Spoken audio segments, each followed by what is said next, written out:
Hello everyone, the episode begins with the host Minami making an audio where she says that the mission is to arrive and fight on the moon, where it is believed that the petrification originated.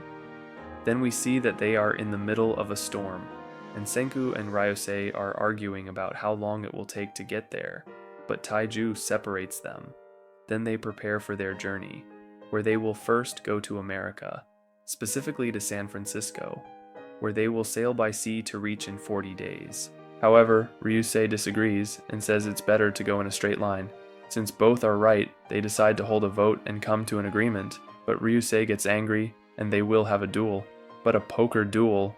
Senku says it wasn't necessary to dress so formally, but Ryusei says it is, so everyone sees it as a formal duel. Ryusei says he will win because he has Asagiri on his side, but Kohaku joins Senku's side for his sharp eyesight and to prevent Asagiri from cheating. The boys start betting on who will win. Then we see that Senku and Ryusei each get 5 cards, but Gen tries to cheat, and Kohaku notices. The game starts, and they are evenly matched, but Ryusei has a few more chips and raises the bet significantly.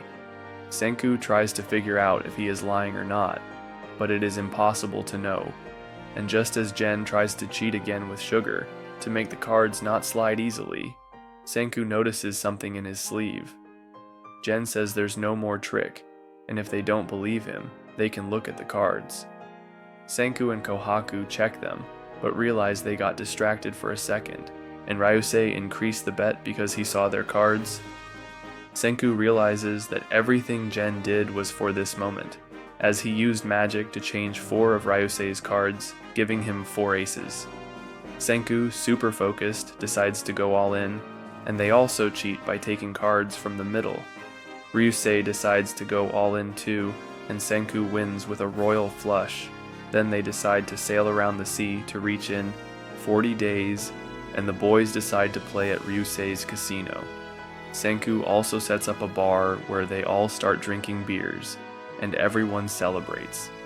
Finally, we see Senku excited about reaching the new continent, ending the episode. The chapter begins with the boys drying seeds and making juice from the seeds, which, when fermented, creates alcohol and gas. Then we see that everyone drinks, except for a few who stay to watch over the ship. Later, we see Senku making sugar syrup and starch, and then they make yogurt with the sugar syrup, creating a strange drink. A boy tries it and loves it. Tsukasa tries his drink, a grenadine tonic, and Gen tries a spicy cola. Kohaku has a spicy Cinderella drink, and Senku has a 3-layer tea latte. Then we see Matsukaze, and Ginro asks him who his boss was. Matsukaze tells him that his boss was an incredible person and that, during his time, stones capable of petrifying people fell. They fought back, but they would end up petrified. Matsukaze saved his boss from being petrified, but when it seemed like his boss would die, their enemies arrived. Matsukaze took down all of them. Then, the bartender gives Matsukaze a drink containing beer and matcha, and Matsukaze downs it in one go. They begin training, but to improve, Tsukasa and Matsukaze need someone who can combine both fighting styles. That person is Yoga, who agrees to help them under one condition.